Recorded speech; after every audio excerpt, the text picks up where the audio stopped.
ஆண்டவரும் இரட்சகருமாகிய இயேசு கிறிஸ்து நாமத்தினாலே இந்த காலவேளைக்காக நான் கர்த்தரை துதிக்கிறேன். பிரியமானவர்களே, உன் விசுவாசம் பெரிது, நீ விரும்புகிறபடியே உனக்கு ஆக கடவுது. தேவனுடைய பிள்ளைகளே, தேவன் ஒரு எதிர்பார்க்கிற ஒன்று நம்மகிட்ட. நம்முடைய விசுவாசம் பெருசா இருந்துதா கர்த்தர் அப்படியே செய்கிறார். உங்கள் விசுவாசமா வார்த்தைகளை பேசுங்கள், உள்ளத்தில் விசுவாசித்து வாயினால் அறிக்கை செய்வர்கள் அப்படியே பெற்றுக்கொள்கிறாள் வேதம் சொல்லுகிறது.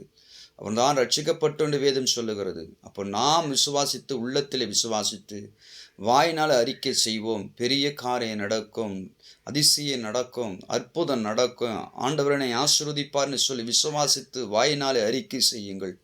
உங்கள் வாழ்க்கையில் நினைச்சதை விட ஆச்சரியமான காரியங்களை தேவன் உங்களுக்கு செய்ய வல்லவராக இருக்கிறார்.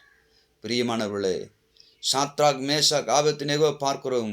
அவருடைய வார்த்தை கவனியுங்கள். உள்ளத்திலே விசுவாசித்தார்கள். நாங்கள் ஆராதிக்கிற தேவன் எங்களை தப்பிவிக்க வல்லவராக இருக்கிறார்படி அந்த விசுவாசம் வாயினால் அறிக்கை செய்தார்கள். நிச்சயமாக அவர்களுக்கு ஒரு பெரிய விடுதலை கிடைத்தது. நான் சொல்லுகிறேன், யாரெல்லாம் விசுவாசித்து அறிக்கை செய்கிறார்களோ அவருடைய வாழ்க்கையில் கர்த்தர் அவருடைய விருப்பத்தின்படியே நடக்க செய்கிறார் ஆண்டவர். அவங்க என்ன விரும்புகிறார்களோ அதுவே அவர்களுக்கு கொடுக்க வல்லவராக இருக்கிறார். உங்கள் வாழ்க்கையில் நிச்சயமாக அப்படி நடக்கும். விசுவாசிங்க. உங்கள் மன விருப்பத்தின்படியே உங்களுக்கு ஆக கடவுள் கர்த்தர் ஆசீர்வதிப்பாராக. ஆமென்.